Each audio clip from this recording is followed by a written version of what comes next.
Hi Aquarius, how are you? It's me, LB. Welcome to the Untitled Tarot. So I got a bunch of decks over here. I don't know which one we're going to start with. I want to first and foremost talk about your shufflemancy songs this week.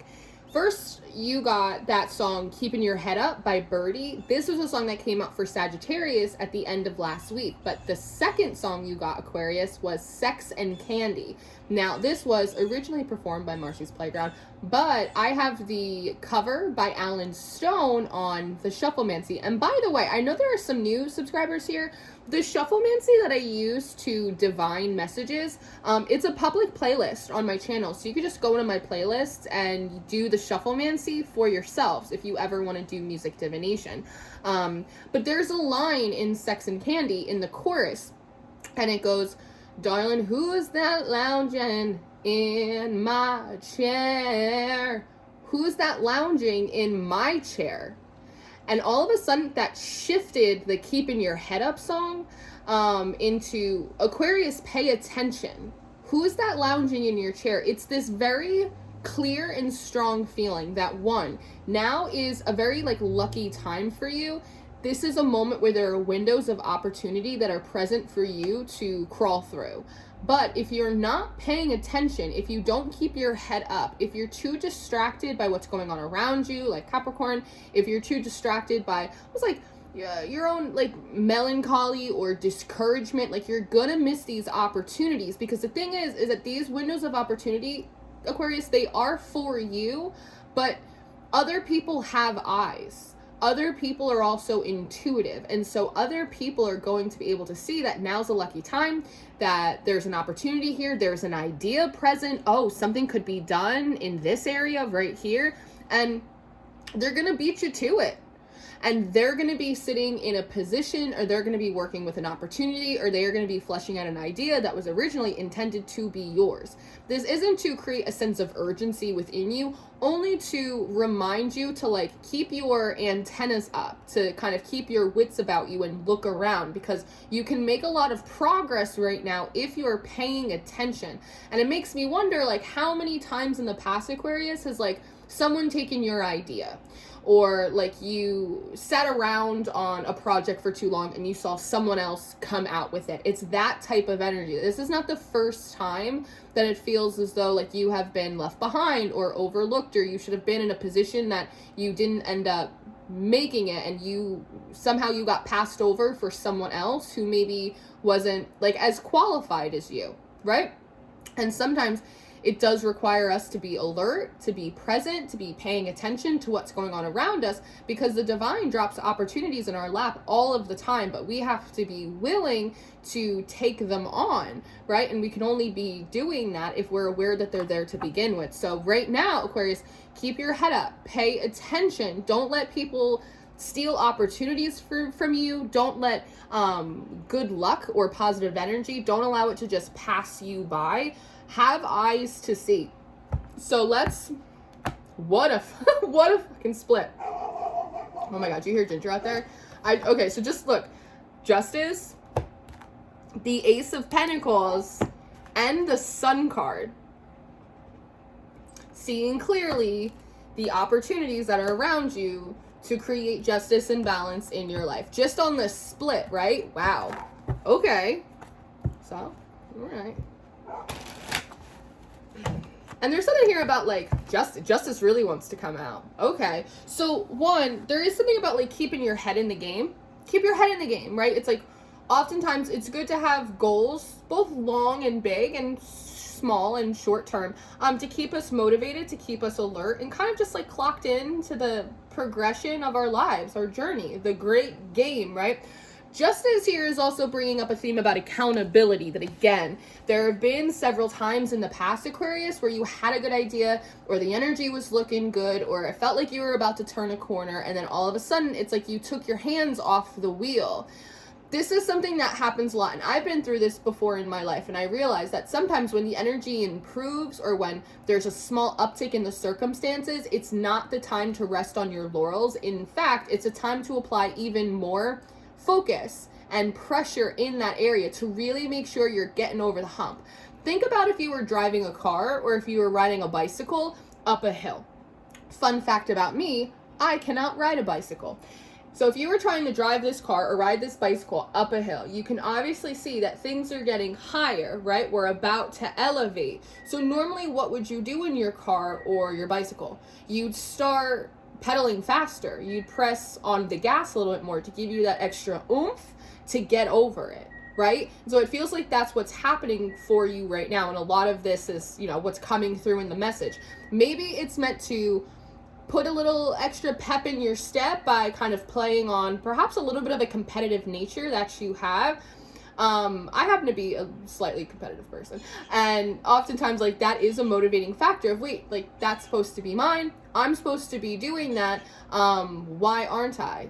It's because you're not paying attention, right? That when things are improving, that's the time to really lean in and not lean out. So Justice is definitely asking you to look back in the past at how many times this maybe has happened to you before, and if in a way like you were perhaps complicit in your own elevation by allowing yourself to kind of take your hands off the wheel at like really pivotal moments for you.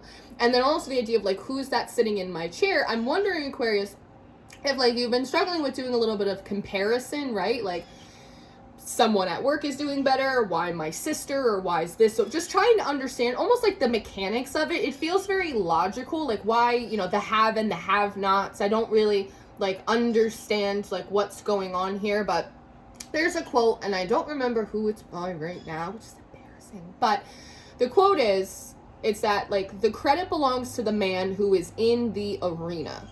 Right? And so sometimes, again, it's a bit of constructive criticism that sometimes, the credit or the success or the progress, whatever it is, like it belongs to the people that are in the arena, even if maybe they are not as evolved, or if they're not as talented, or they're not as qualified or equipped as like you may believe that you are, but at least they're the ones like on the field. They're the ones playing the game. And in many ways, like you're kind of sitting on the bench. I wonder if you're a projector in human design, because oftentimes projectors like require an invitation. I wonder if that's it. If like you're waiting for an invitation to get in the game, to participate. And so until you get that, the little ring on your phone, your head's down, you're focusing on something else. But it's important that you are a participant in your own success by, again, just not being overly urgent, not being, hyper analytical, not being stressed out, but just, again, keeping your radar up, your antenna. So that way when one of those psychic pings hits you, you're actually picking it up and go, wow, right there. I see. I have my YouTube studio page up where I upload my videos, and there is, in one of the corners, there's a light bulb, like a little graphic of like a light bulb moment, and it says, ideas for you, the secrets of long-term success, right? So that's just kind of a funny little confirmation.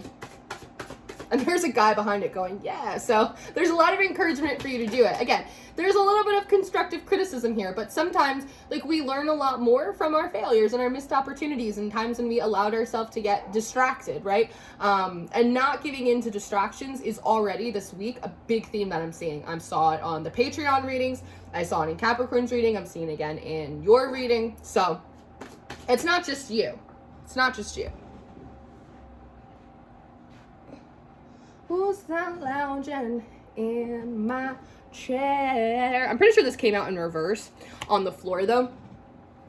So again, we're coming out of scarcity. When we're looking at the Five of Pentacles, we're looking at a depletion. It's not enough resources. But the thing is, think about like hunters and gatherers.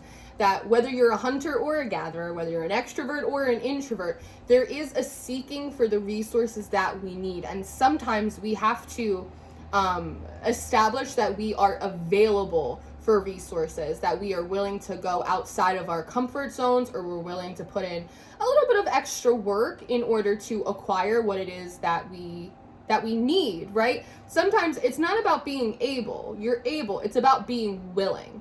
But this is a good sign that there is some kind of orchestration that is happening around you to make sure that you can recoup your losses. You can recoup any lost progress or opportunities, resources, support, things that we all need, right? It's not necessarily unique to you. We all require these things.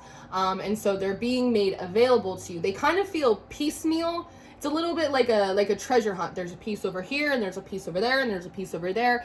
And if you don't have an adventure spirit, that's probably annoying for you. But I think the reason they're sort of scattered and a little bit in a few different areas and directions, it's to keep you moving. Very quickly, again, it's like you'll lose momentum and then you slide down that hill. You have to be like Kate Bush, right? Running up that hill, make a deal with God. Get them to swap our places. Look at that. The Four of Swords and then the King of Swords. Look at this King of Swords. It looks like he's looking at the Four of Swords going like, Aquarius, you've overslept. Aquarius, you've overslept. This is interesting. What I want to say here is sometimes the energy that you need, Aquarius, will be available to you once you get in motion, right? So oftentimes there are things in our life that we don't want to do, or they're kind of a lot of energy, or like they're easy to just kind of like dismiss or put on tomorrow's to-do list and then put on Wednesday's to-do list, right? But sometimes the energy and the enthusiasm shows up after we start moving. It's like if you didn't want to go to dinner with your friends, or if you didn't want to go to the gym, right? Or if you didn't want to start that book, and then the second you start flipping through the pages, or the second you guys sit down and, you know, order some appetizers, or the second you get on that treadmill and you put your earbuds in, all of a sudden it's like, I'm happy that I'm here. I'm happy that I showed up. Now the energy is starting to like appear within me, right? So sometimes emotion, attitude, energy, it appears after we do the thing. So I just feel like this King of Swords is looking at you and going, Aquarius, in a way, there's almost like not amount of naps that you could take to recharge your battery, because what you require right now to recharge your battery, your enthusiasm, your drive for life, is motion. Does that make sense? It's like rest. If we're thinking about rest, like for me, like, you know, maybe something that's restful is having a movie binge all day, right, on like a Sunday, but maybe that's not restful for someone else, is to like cozy up with a blanket and watch like 8 movies in a day. That might be actually depleting to another person. Someone else might want to go for a run, or go do errands, or go hang out with some friends, or do what, maybe like that social activity is much more rejuvenating for them, whereas for me it might actually like drain me even more. And so again, what can be restful to you or what can be motivating for you, like it may be different than you realize. Again, there's no amount of naps that are going to make you ready. And meanwhile, while you're napping, there's a lot of stuff going on that you could grab into. And the Seven of Wands comes out that says that, again, when we're not totally like paying attention, we get caught off guard, and then we get stressed and urgent, and then it's like we have to play catch up. And the Seven of Wands, if you look at this guy, he has 2 different shoes on, which is giving the impression that like he didn't have a lot of warning before he had to get up and really like defend his territory. Again, who's that lounging in your chair? Perhaps there are certain safeguards we can put in place, certain strategies you can employ to like make sure that you're on top of the energy, to make sure you're on top of the strategy, just on top of things, There's also something here about like, they're funny today. See how his feet are on like what looks like 2 different land masses? What's coming through is like splitting hairs. So you might be having like these, it's like semantics, like these little semantic arguments that you're having with yourself or having with spirit. Well, I don't want to do that because the last time I did it and blah, blah, blah, right? It's like this splitting hair things. It's almost like, it's not really a negotiation. Justice doesn't really negotiate, right? Justice is like, if you want it, it's here. Go do it, you know? It's also, in a way, trying to throw you into kind of like a greater level of like independence is sort of what I want to say. What do we have here? We have the 10 of Pentacles, and we also have the 3 of Cups. So there's sort of this interesting thing about like who's at work and who's at play immediately. Who's at work and who's at play? It's almost like all the kids are outside having recess or like playing in the street, playing kickball, and like you're inside doing your homework. But it also feels like maybe you had the flu all week, and so you missed school, and so all of your homework piled up. Is it fair? Is it fun?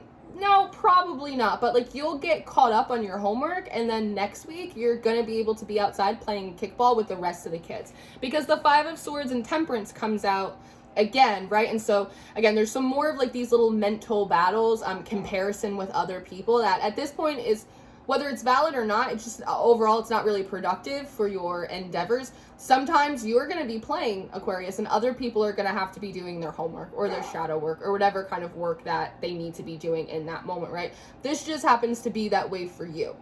However, with this Ten of Pentacles and this Five of Cups, there also is saying that there is sort of like a lot of celebration around you once you pick up pace, because this came out in Capricorn's reading too, and I'm pretty sure this is like an overall collective message that I'm probably going to have to do another video about, but it's about regaining ground that was lost during recovery periods. The Four of Swords is a recovery period. The King of Swords is saying that period is over, right? It's like inertia. We need to have our objects in motion so they can stay in motion, so they're not falling behind and then having to constantly catch up and then feel like they're missing out on all of the fun or the progress that they really want. So let's kind of buckle down now. Let's sort of get it together and we can regain the ground that we need. We can put a lot of these fears, these anxieties, some of these petty squabbles to the side, and we can create like the fluidity and the balance that we need through healthy amounts of discipline and self-motivation. And when you do it, it feels like very quickly you are received back into the community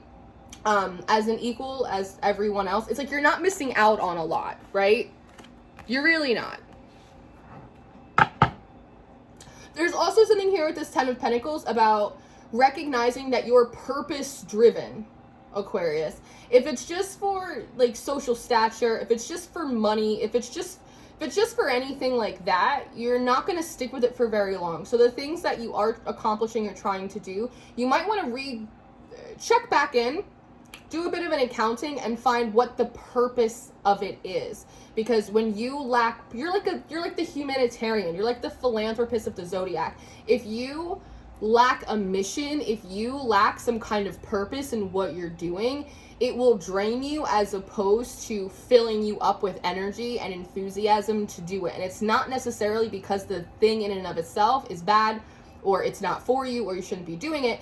It's just because like of you. It feels like an internal thing that you feel disconnected from your purpose. And by reconnecting to your purpose or what you feel like your mission is, it's going to allow you to plug back into the things that you love. And it's going to, again, make you more alert. Think of it like that. Plug it back in. The electricity runs in, right? The light bulb comes back on. So let's see what else. Nine of Cups. Satisfaction. And the King of Pentacles. With the Three of Pentacles, too. And the Empress. Look at that. It's a Prosecco. Spagliata. Let's see. I like this. So, this feels like inner and sort of outer development with this Nine of Cups. I feel like he's looking at me going, like I got them all. It's like I found all of the Easter eggs. That's what this looks like. See how the cups are glowing too? And you see how his arms are crossed? But his legs are like sort of wide open and his feet are pointing outward. I'm just kind of looking at the body language. So there's this real position of like satisfaction right here. If I don't have to guard my cups, remember that Seven of Wands. I don't have to guard my cups. I don't have to guard my throne. I'm good. It's because I'm sitting in it. I'm sitting in my throne. And with this King of Pentacles, it's the idea of I'm sitting in my throne because like I built it myself. I know what time we turn the lights on. I know what we clean the floors with. I know what we do on Sundays, right? It feels really orderly. It's really asking also to play on like your air qualities. It's really orderly. It's really clean, simple. But it's funny that sometimes leaning into that alertness, leaning into those responsibilities, staying on top of the energy, at first feels like a burden, but then it starts to feel really, really good. The King of Pentacles is also a good sign of, again, recouping like financial loss, because the King of Pentacles got money. he's okay, he's independent, he's not worried about it. So I think that's really good as well. It's you not feeling so defensive or competitive with others past the point of them kind of just poking that competitive button just to get you to pay attention a little bit. There's a deep sense of satisfaction here. There's a beautiful strategy that's happening with kind of air and earth coming together. It feels like you're getting back in control of your finances and the stability in your life. And with this Three of Pentacles, it's also putting you in a better position to go and work with others, right? Because maybe for a while you haven't been able to work with others because maybe there's been, with that Five of Swords, a little bit of that, comparing, contrasting, mental games, and we're human, it happens, it's all right. But it's prevented you from effectively working with others, or even not knowing who you could trust or who you could work with, or again, not being able to participate at the level that you wanted to because there's preparation that needed to be done beforehand that like you didn't quite get to because you were in recovery mode. But again, the King of Swords is kind of waking you up from that. Also, don't cry over spilt milk. Look, I see the Five of Cups, I see Strength, I see the Two of Pentacles. Don't cry over spilt milk. This is how we learn our lessons. Chariot and the Ace of Wands with the Magician as well. Don't cry over spilled milk. Shit happens. It's fine. You're going to recoup a lot of lost ground as long as you, again, keep your head up and you start paying attention and take advantage of opportunities, of ideas when they occur to you. Put them on the page. Start doing them. You're going to recoup lost ground very, very quickly. And you're going to realize that confronting responsibilities, confronting your future, the things you want to do head on is actually making you feel much more secure than anything else ever has. And again, like I said, it puts you in a better position to go and join the rest of the class for both fun activities, but also for community building, right? That you weren't able to do before. Listen to your intuition, right? Because this is all very intuitively led. So, this is what I have. I hope that this was helpful for you. I hope this put a little pep in your step. I am going to go do an extended reading, so if you're interested in that, Aquarius, that will be linked below for you. All of the monthly readings are on Patreon this month, so I always encourage you to check it out. We have all of the extendeds, all of the monthlies, weekly, weekend reads, and I host a mystery school over there that we have a lot of fun in. And my books are still open for November, so if you'd like a personal reading, you can book with me through my website. So I love you so much. I will see you next time. Take care of yourself. Go get back in your throne. See you later.